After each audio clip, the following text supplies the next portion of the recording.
ओम शांति। आपको स्वागत है आपके YouTube channel seek the soul the truth lies within में। और आज का हमारा 354वें दिन की ईश्वरीय वरदान में आप सबका स्वागत है, जहाँ पर हम भावनाओं के बारे में बात करेंगे, जिससे कि हम सबके लिए शुभ भावना रख करके अपने जो विघ्न आते जीवन उनको हम कैसे हल करें उसको हम समझेंगे। तो देखें आज बाबा क्या कहते हैं टाइटल में।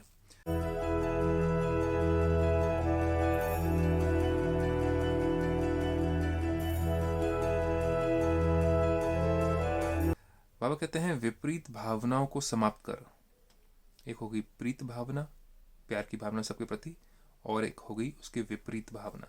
सो विपरीत भावना को समाप्त कर अव्यक्त स्थिति का अनुभव करने वाले, अव्यक्त स्थिति मतलब एंजल, फरिश्ता जैसे महसूस करने वाले, सद्भावना संपन्न भवा। अब एंजल मतलब हल्कापन, मन का हल्कापन हो, जो आत्मा हल्की रहती मन से, जिसके मन में मन मोटाप नहीं है, कन्फ्यूजन नहीं है, बहुत सारे उलझे हुए भेद नहीं हैं, वो आत्मा हल्की रहती है। तो परमात्मा कहते हैं कि जीवन में उड़ती कला व गिरती कला का आधार दो बातें हैं। उड़ती कला मतलब कि हल्के रहना मन में, तो उड़ती कला कहेंगे। और गिरती कला क्या हुई? भावनाएं बहुत हैवी हों, किसी के प्रति अच्छी भावना ना रखी, किसी व्यक्ति के प्रति हो चाहे किसी समाज के प्रति हो, अगर वो भावना ठीक नहीं होती है तो गिरती कला हो गई। भावना और भाव, दो बातें कौन सी हैं? भावना और भाव। सर्व के प्रति कल्याण की भावना, ये सबसे ज़रूरी है। स्नेह सहयोग देने की भावना, स्नेह भी और सहयोग देने की भावना। हिम्मत उल्लास बढ़ाने की भावना, कोई सही दिशा में चल रहा हो तो उसको हिम्मत देना, उसको उल्लास देना कि हाँ आप कर सकते हो, आप आगे बढ़ सकते हो जाएगा। आत्मिक स्वरूप की भावना व अपनेपन की भावना ही सद्भावना है। आत्मिक स्वरूप की भावना में हम भेदभाव करे बिना सेवा करते हैं, मदद करते हैं, हिम्मत देते हैं। लेकिन अगर आत्मिक भाव नहीं हुआ तो संबंध कौन सा हो जाएगा, भाव कौन सा आ जाएगा? शारीरिक भाव। अपने धर्म के होंगे तो उनको मदद करेंगे, अपने जात के होंगे तो उनको मदद करेंगे, अपने प्रांत के होंगे तो उनको मदद करेंगे, अपने अपने शहर के होंगे तो उनको मदद करेंगे, अपनी भाषा बोलने वाले होंगे तो उनकी मदद करेंगे, अपने जैसे दिखने वाले होंगे, फिर से शरीर की बात आ गई, तो उनकी मदद करेंगे।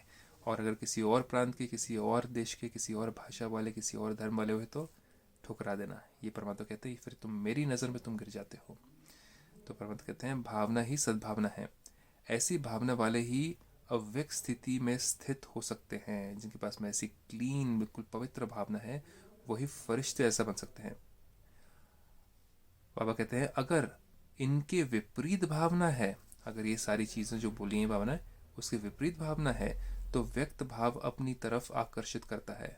तो फिर मन मोटाप की बातें, ऊंची नीची बातें, ऊपर नीचे की बातें, इधर उधर की बातें, ये सारी चीज़ क्या करेगी? मन को भारी बनाती जाएंगी। जिसको कहते हैं व्यक्त मतलब कि दुनियावी, अव्यक्त मतलब फरिश्ता ऐसा। किसी भी विघ्न का मूल कारण यह विपरीत भावनाएं हैं।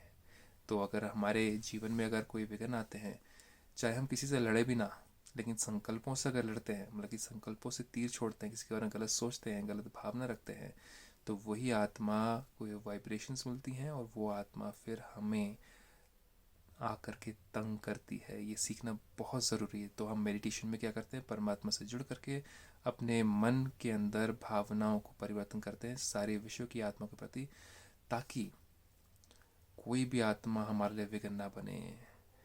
तो परमात्मा ये कला सिखाते हैं, और पूर्व जन्मों के जो हमने विकर्म किए हैं उससे भी हम कैसे छूटें वो भी हमें परमात्मा कला सिखाते हैं इस ईश्वरीय विश्वविद्यालय में, जिसको कहते हैं ब्रह्मा कुमारी ईश्वरीय विश्वविद्यालय, जहाँ पे आप जा कर के निःशुल्क ये कोर्स कर सकते हैं 7 डेज का, इस विद्या को और गहराई से सीखने के लिए।